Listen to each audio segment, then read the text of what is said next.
So first of all, I want to start this video off by saying that silos are dead. And I mean silos in terms of independent silos of digital marketing channels. So, you know, the days of PPC specialist, SEO specialist, data analytics specialist, that's pretty much going to dissolve a little bit. And the reason for that is multiple. So first of all, if you look at the jobs market for a start, if you're looking for a digital marketing job role in any industry or any kind of channel, you'll notice that the job will require knowledge of other channels. Now that's quite natural because of course, knowing about other channels means you can slot into different conversations and add value to other discussions around other channels. So that's something that's huge that's happening in the job side of things. Now, if you work in an agency, you'll be used to having multiple teams working across different channels and those teams collaborating with each other where necessary and picking up knowledge across different channels, which is important again, because again, it adds value to clients if you can have those conversations. And then even more importantly with freelancers, if you're having conversations with your clients and you're maybe a PPC freelancer, as soon as the client starts asking you about data or about SEO, if you don't know the answer to his questions or her questions, then you're going to struggle, and it gives opportunity to other freelancers to pitch your client those services and potentially even take your services from them if they can do the whole thing themselves. It stops the client from splitting the difference. So with that said, I think there is a huge opportunity now for us to become what I like to call a modern marketer, a marketer who can transcend across multiple different roles and scenarios and add value to clients where necessary. And of course, this ties into what I talk about a lot in the channel. Google are automating a lot of their systems, and the need for a hands-on bid management PPC manager may be diminished in the near future, and Google are accelerating their automation. And it's not just Google, it's a lot of other channels as well, and a lot of other areas and tools and systems are moving towards this artificial intelligence and automation. Even with SEO, Google's ultimate aim is to read a website like a human, to negate the need for a human kind of SEO specifically to optimize performance. Now, of course, SEOs will still be needed, but the value add will be different. And in this video, I want to talk about that value add. I want to talk about the 5 things you can do to become more of a modern marketer who can go across different sectors of necessities that businesses need and add that value and make yourself invaluable to that business. So let's take a look and understand what that entails. Hey guys, Darren Taylor of thebigmarketer.com here, and my job is to make you a digital marketing expert. Now, if you're new to this channel, like I know a lot of you are, I'm Darren Taylor, a trainer and consultant specializing in digital marketing, particularly search engines, but pretty much the whole range. If that sounds of interest to you, you should consider subscribing to the channel, and don't forget to ring the notification bell if you want updates. Now, in this video, we're talking about what you can do to become a modern marketer, somebody who knows how to do everything that a business needs at the right time and have that flexibility and agility to make those important and crucial changes and help inform business decisions. So here are the 5 things you need to do. Let's start off with the first one in my list. The first thing is that you should be able to be a conversion rate optimization specialist. Now, of course, if you're running chat traffic via Facebook ads or PPC or SEO, you're going to improve conversions. You're going to improve all of your channels. You're going to literally improve everything by improving your website conversion rate. But a lot of people don't necessarily know how to go about doing this. Now, there are 2 tools that are crucial, I think, to this process. So the first one is Google Optimize, which is a free tool from Google that allows you to A/B test different content on your website. So you can have the original page on one side of the split test and send 50% of traffic to the original, and the other 50% can go to a edited page. In Google Optimize, it allows you to go into your pages and edit the content in a what you see is what you get WYSIWYG editor, and you can change titles, you can change your headings, you can change your images, you can change pretty much any element of the page. The choice is yours, the limitations are endless. So I think that's something you should be doing as well, which will really help improve your website performance. Now, the other thing is another tool called Hotjar, which isn't free, admittedly. Well, it is to a point. You get a free entry-level package that will give you some data, but what Hotjar will enable you to do is to see how people interact with your website. So you can actually watch back user sessions. You can see where people scroll to with scroll maps and heat maps. You can see where people are hovering the mouse. You can see which elements people are clicking. Sometimes people don't click where you want them to, and sometimes people click in places that aren't actually clickable, so you might need to change something there as well. But essentially, using Hotjar and informing your data and A/B testing tool, Google Optimize, with what people are doing on your website and using the 2 together is going to really help you overcome any conversion rate challenges and understand better how people behave on your website. And the best thing about these tools is that they are free to get in and free to start using, and they're very quick to add value to a business because you can get the data really quickly, and you can optimize and run an A/B test gathering that data as well. And Google Optimize, being a Google product, links to Google Analytics, so all of your goal conversions and your events you want to track in your A/B test, you'll very quickly and very easily be able to see who wins. Now, there's a Google Optimize free course as part of my PPC Accelerator, so those already on that program will probably have seen this already. So if you want to check out Google Optimize, be sure to look at that alongside potentially Hotjar as well to inform your A/B testing. The next one is important as well, and this is to learn Google Analytics, because ultimately a business will need a data expert, even if it's a small business. So for example, here's a question that I often pose to people to see whether or not they can actually get the data a business might need. Say for example, one of your clients, or whether you're in a business and your boss says to you, I need to know how many sessions we're getting on different days of the week for the last 6 weeks. Would you know how to get that data across all channels? Now, maybe you're quite comfortable with Google Ads and you can go in the interface and go into reports and find that data with segments quite easily. But could you do that for all channels in Google Analytics? Well, just to show you how quick you can do this and add some real value to a business, I'm going to show you how. So here I am in Google Analytics. The best way to do this very quickly is to head over to customization and then go into custom reports. Now remember, again, I'm creating a report that will allow you to see traffic by day of the week, just to show you how easy it is to use this custom report tool. So click on plus here for the custom report. Give it a title that's appropriate. I'm going to call it test 2 because I've done a test already, but give it an appropriate name if you're going to be reusing any reports you create in this custom report builder. Next, you need to give your report tabs a name. If you notice, there's a tab here, but you can create multiple tabs for a report. We don't need multiple tabs for this example. It's a very simple report, so I'm going to give this one a name test as well. But give it an appropriate name if you're going to create multiple reports in this system. Next, leave it as Explorer because it means you can click into different metrics. If you create a flat table, it means it's just a plain blank table that you can download and use for pivot tables, but that's something for another video. In this video, what we'll do is keep this as metric group because this is the name of the channels, that the metrics that we're going to report on. As I mentioned, we're looking at the sessions of a user and the number of users per day of the week. So the first thing we need to do is pull in the metrics we want to show, which is of course the users.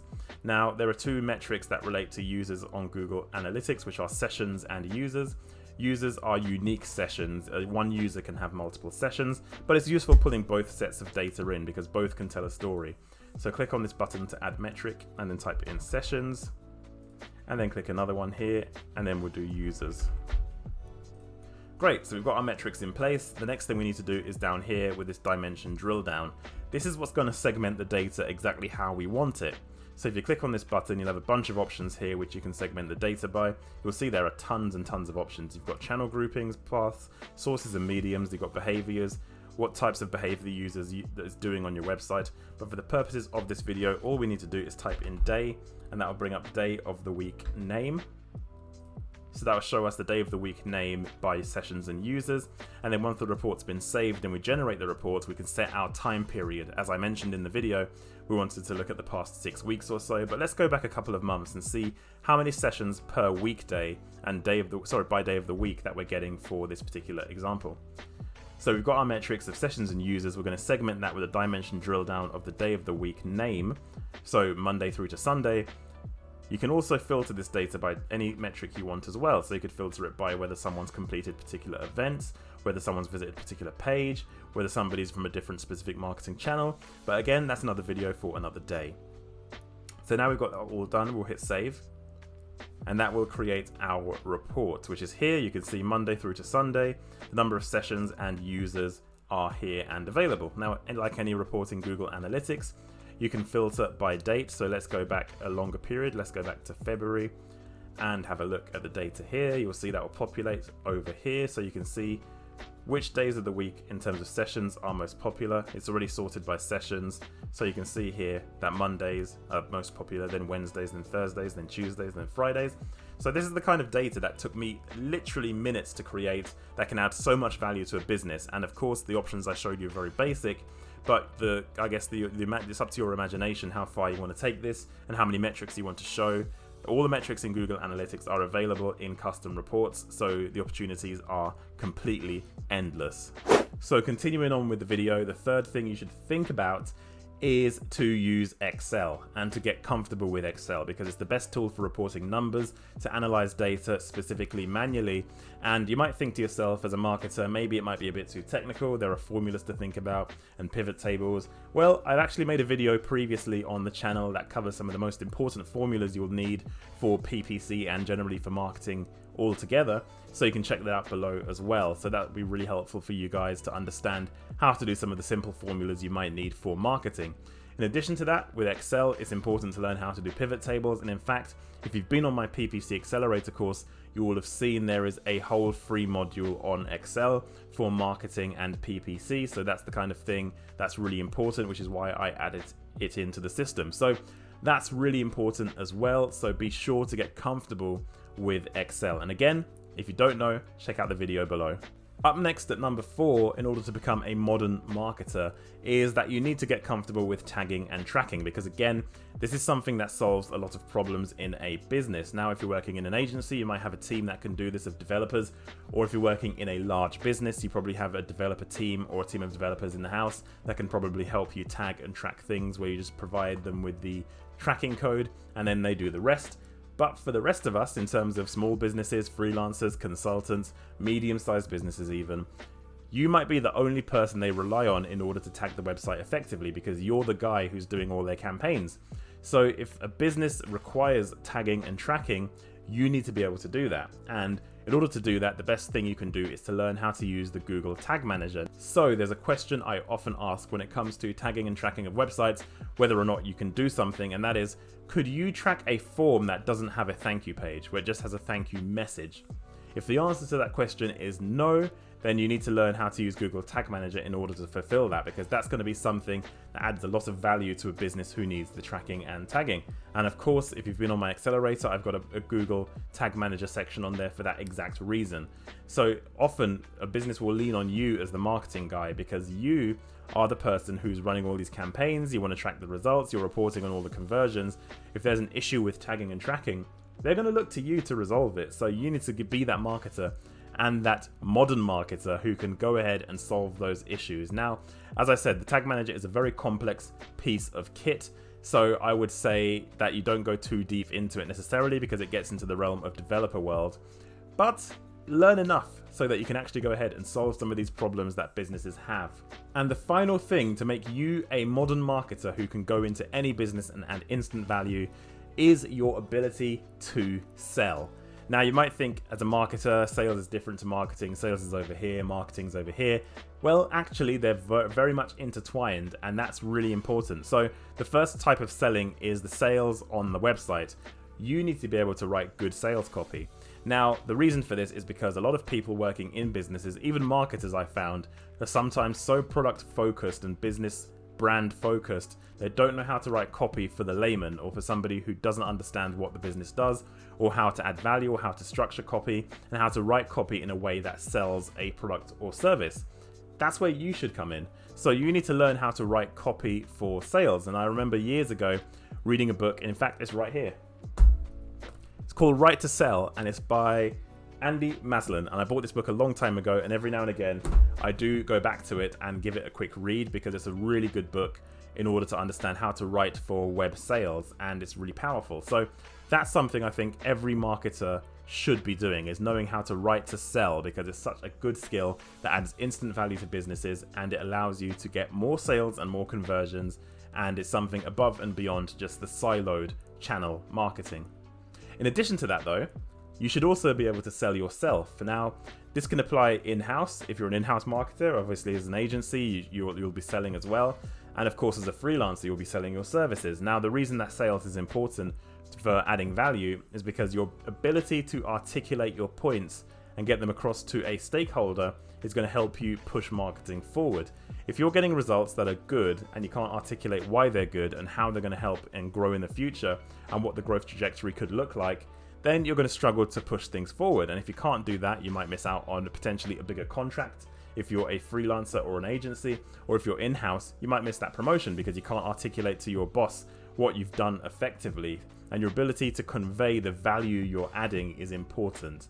And even though it's not strictly a marketing skill, it's a marketable skill and something you should know how to do, because it's going to put you in good stead for the future and ensure that you are seen as the person adding value where you present it. Thank you guys so much for watching this video. I know it's a bit different to my usual content, but let me know in the comments if this was valuable to you, because of course I could make more of this type of video if you guys like it. So let me know and hit me up down below if you think this was good. I'll be more than happy to create more kind of career and prospect help as well from an agency, freelance and in-house perspective. Like this video if you like it. Don't forget to subscribe, check out the other content across my channel, and I'll see you guys on my next video.